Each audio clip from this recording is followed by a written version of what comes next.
Tenpins and more at Rio Rancho. We're here for the title matches of today's JBT event. We got both divisions at once and they're a pair apart, so we'll try and catch pieces of action as we go here. In the handicap division, it's Brittany Leiby looking for her second career JBT title, taking on Casey Harvey, and that's not the first shot she wanted to see on our webcast there. She opened up with the double and we're in the third frame. I hit record and bam, 7-10. One for fun, Brittany, one for fun. As soon as that camera comes on. It's amazing with the camera. The handicap difference is 32. Casey has to win by 32 to tie and 33 to win it all. But he's opened in his first two frames, so even with this 7-10 here, an early advantage for Ms. Leiby. No one's ever made a 7-10 on our webcast yet. Can Brittany be the first? Mom's shaking her head no. There's that confidence you always need. One for fun. Instead, it's the one for fun. That count can always play a big factor later on, so definitely the right way to go. Good job, Britt. Over here in the scratch division, it is the current and future of the JBT is the current 13-year-old Cortez Schenck, looking to win his second career scratch title already, but going up against the best we have right now active on tour and 32-time winner Cameron Smith. Wearing identical shirts because they're part of the JBT versus Australia challenge. It's been a whole lot of fun today. It's right now 2-2 in points between the Americans and the Australians, so tomorrow should be an exciting finish to that. Hopefully an exciting finish in the scratch title match over here right now. That was a spare in the third for Tez. He leads by 9 as Smith has gone spare open so far. Bowling on house wasn't that high scoring for house, and it's broken down quite a bit now, obviously, as we're in the last game of 3 rounds here, so a lot of play on these wood lanes. Not too many wood lanes around anymore. Brittany qualified at a monstrous plus 186 today. That was top 3 after 5. Pretty nice ball there. A little deflection through the pins. Leaves only the 5. Meanwhile, Smith is lost early on in this pair, leaving a 6-pin after that open. So Smith not dialed in, even though he was in the semis, beating another Team JBT bowler, Curtis Lindemann, 259 to 216 in that semi, while Cortez got by Aaron Raymond, always tough Aaron, 207 to 170 in the other semi. No trouble at his 6-pin. We'll see if Brittany can make her 5. She will. So a nice early lead for her. Casey Harvey from southern New Mexico having his career high JBT day. Qualified at plus 104 and kept winning matches in our March Madness format. Just like the real March Madness, it's one and done. If you lose, you're out.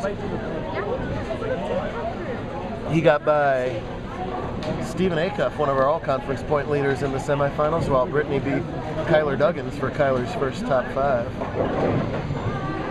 The all so familiar form of Cameron Smith. That creeping shot to the foul line. See by his body language, he doesn't know what's going on 5 and 6 yet. Nice job of the spare for Harvey. The lanes are wood. The lanes are wood. Did we talk about that yet? We did. Thanks for focusing.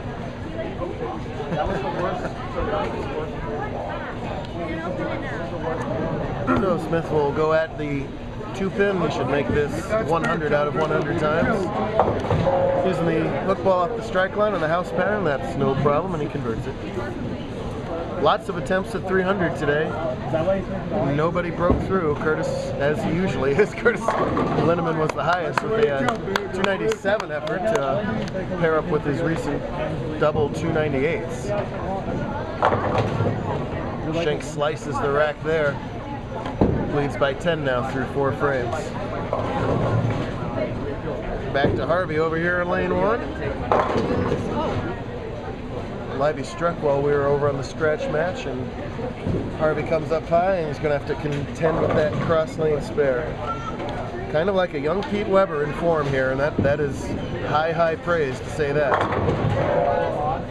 But not like Pete Weber in temperament, since that's about as excited as Cortez ever gets after that shot. Meanwhile, Harvey threw that one in the moat over there. Snazzy shirts that says USA versus Australia. They did that all on their own too. I was very pleased with them for that.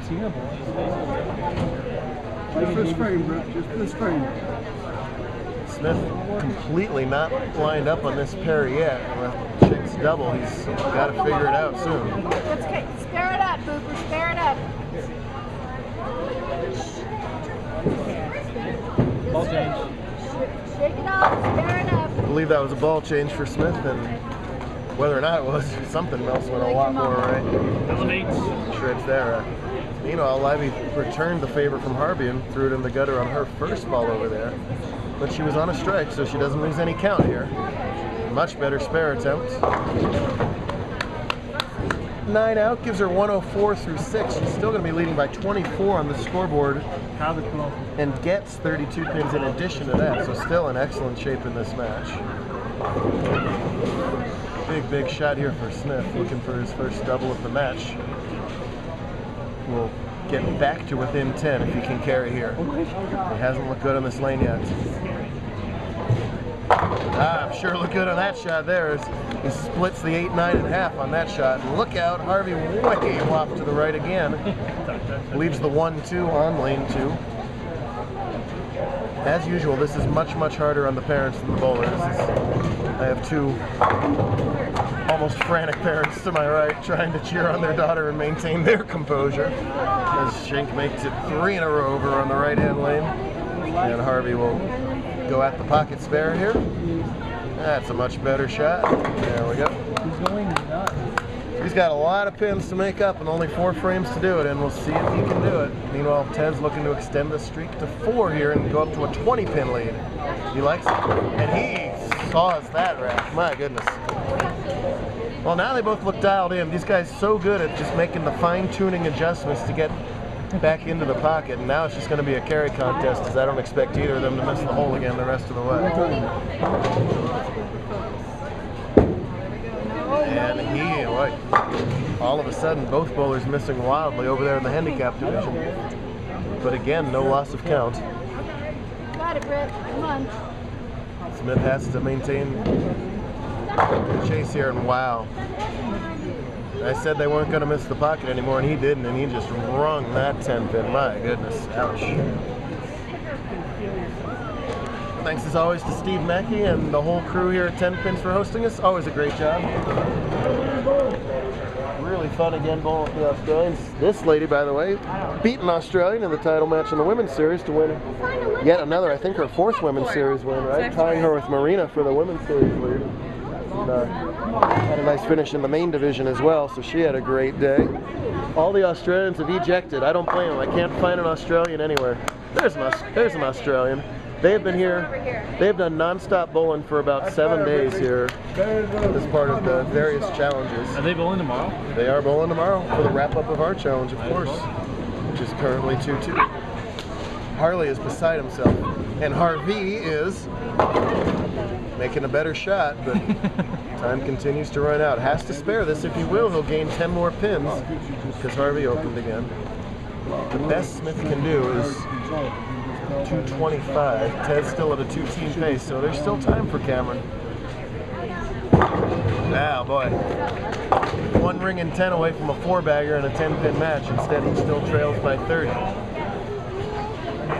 Tez has got to be jumping out of his skin here. He won his first career scratch title as a 12-year-old. You can bowl bowlers up to age 22 on our tour. So it is not age being the determining factor for success in our tour. It is talent, motivation, and a whole lot of other factors. And age is a lot lower on that list of priorities. And good shot, good shot. What a uniquely talented young man this guy is. Cameron Doyle's making all the waves right now as far as the youth procession, as he should be, making the cut in U.S. Open. This guy making waves on our tour here, and this 2-7 is going to make things a little interesting for him. Meanwhile, Leiby had a 4-7, and boy, things are starting to get interesting over here, as that's her 3rd consecutive Open and gives a little glimmer of hope to Harvey, but he's still got lots of pins to make up. Big 2-7 potential conversion. Oh, and he's unable to convert it. Again, Smith can max for 225, and if he does, Tez will now need to double in the 10th to win the match. there are certain things on tour that are you know, debatable, and there's certain things that are facts. Fact number one: don't give Cameron Smith a second chance, and Tez has given him that second chance. Fact number two: don't eat yellow spinach. Yeah, definitely. Rang the 10 pin before. What can he do This is why Kyle does my this time on lane 6? This is why Kyle's not on JBT videos. Oh, will it roll it? Oh, it won't roll it. Boy, really disappointed for Smith right there. He had the horrible break with the ringing 10, and then almost a great break to carry the light 10 there. On your spare. With that ringing 10, or that 10 pin, ringing or not, it's going to make Cortez Schenck a 2-time scratch winner to go with his multiple handicap titles. Tez, the defending handicap all-conference bowler of the year. Cameron likely this year's scratch all-conference bowler of the year. So accolades left and right, but this time it is the once and future king of our tour, King Tez. Meanwhile, family Leiby about to burst over here. This is a tough little cluster for her. Oh, Good try, that is Britt. a chop. Well, Okay, ready? One friend to take it home. 4th straight open, but she is still in the lead. However, this is the key shot of the handicap title match, as Harvey's now working on a strike in the 9th frame. Look out. Oh, misses to the right. Whoop, whoop. Alright, the 4-pin did fall, the 2-pin didn't. It was the pin action that clustered them closer together.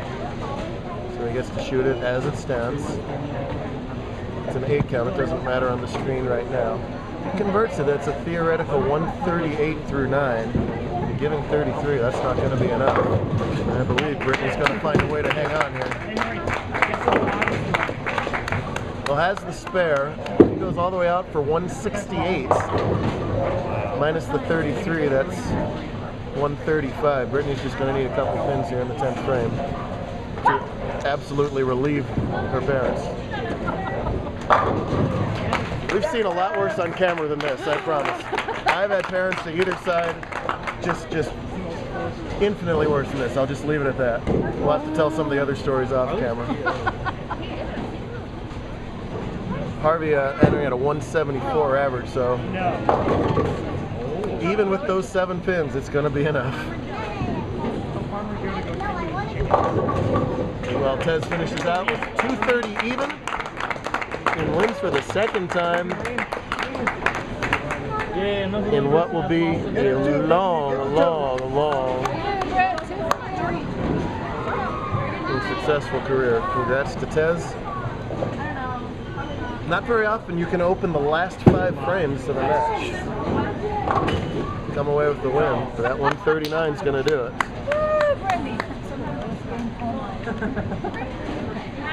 194 with pins. The best Harvey can do with 3 strikes is 191.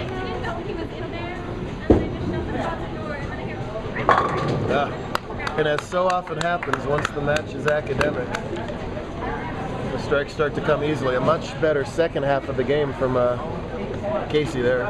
Just 1 frame too late.